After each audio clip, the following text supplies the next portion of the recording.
Pour moderniser sa filière rizicole, la Côte d'Ivoire a obtenu le 29 juillet 2025 un appui financier de 1,2 million de dollars, soit environ 682 millions de francs CFA octroyés par le gouvernement japonais en vue de soutenir la digitalisation du secteur rizicole ivoirien. C'est ce qu'a annoncé le représentant de l'Organisation des Nations Unies pour l'alimentation et l'agriculture FAO en Côte d'Ivoire. Le montant alloué pour redresser la filière rizicole me paraît très intéressant, mais doit être orienté vers 2 points très importants. Le premier, c'est la qualité de la semence. Trouver une semence à haut rendement et qui supporte les aléas climatiques tels que le réchauffement climatique. Deuxièmement, il faut aussi allouer des montants pour l'aménagement des zones rizicoles afin de pouvoir retenir les eaux de pluie afin que ces dernières soient disponibles au moment où on en a besoin.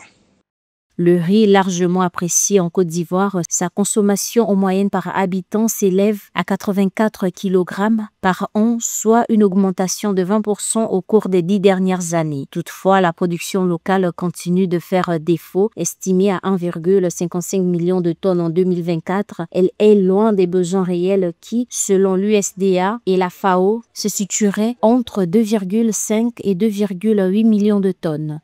En effet, la Côte d'Ivoire était un pays autosuffisant en riz, mais le gouvernement, au début des indépendances, a fait le choix de mettre en avant le développement des produits rentiers pour développer son économie. De ce fait, le cacao et le café ont supplanté le riz et il faudrait qu'on revienne à une situation antérieure parce qu'aujourd'hui, la Côte d'Ivoire a un gros avantage, c'est que il y a de l'eau. L'eau est disponible et donc il suffirait juste de remettre en place ce qui existait par le passé pour retrouver une autosuffisance alimentaire en riz.